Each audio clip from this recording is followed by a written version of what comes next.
at the Grand Egyptian Museum, there is a display that takes you the full length of the Nile, showing some of the key places to visit along the way. Let's start with Abu Simbel. The Great Temple at Abu Simbel was the largest temple in Nubia. It was dedicated by King Ramses II, so that's Ramses the Great, to the gods Amun, Re-Horikati, and Ptah, along with the king himself. A smaller temple was also dedicated to the goddess Hathor and the king's wife, Nefertari. The next on our tour is the Philae Temple of Isis.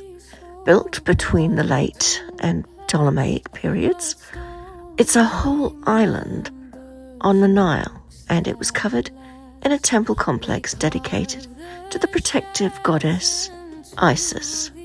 Her cult continued well into the Roman period. The main temple was moved to a nearby island, Ilkia, which was when the Aswan High Dam was built. Next stop is Kom Ombo, an unusual temple dedicated to two gods, Sobek, the crocodile god, and a form of the falcon-headed god, Horus, named Pharaoh, Horus the Elder.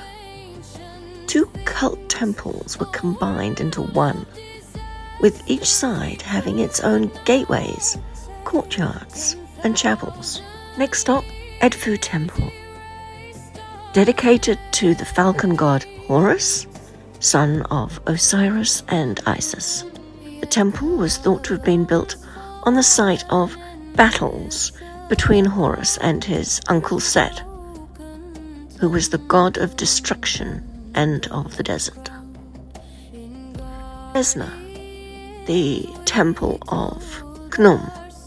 So Khnum was the ram-headed god who was a creator god and controlled the Nile River flood and shaped all living things on his potter's wheel. The hypostyle hall at Esna is still standing, while the rest of structures around it remain buried. So it sits beneath the modern town of Esna. And now we find ourselves at Karnak's Temple of Amun. Karnak was a huge complex of temples and chapels in the New Kingdom. And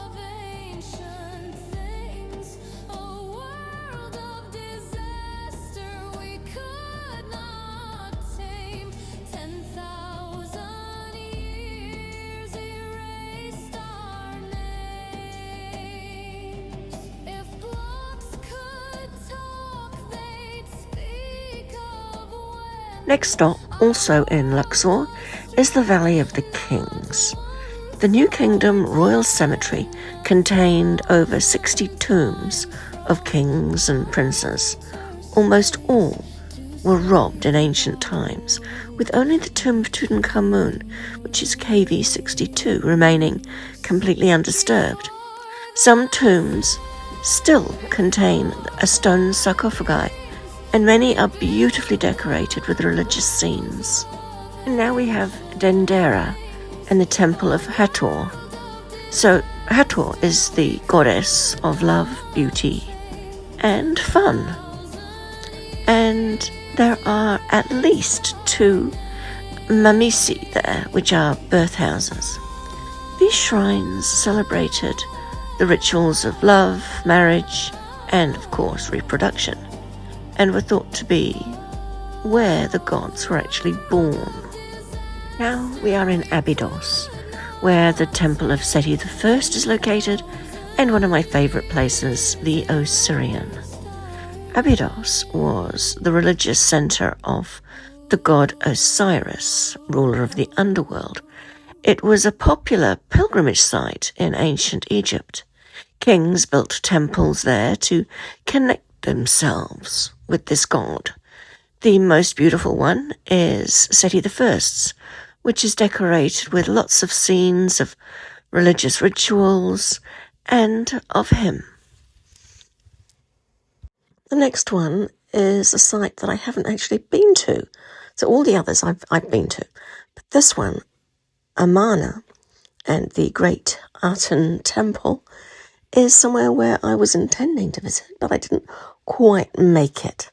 So Amarna, it was the capital of Akhenaten, the heretic pharaoh that all pharaohs after him hated, but that's another story. Over in the distance on this map is Serabet el-Kadim, and this is a place where kings built small temples and chapels for the generations of miners that worked there in the mines. And this was in the Sinai Mountains.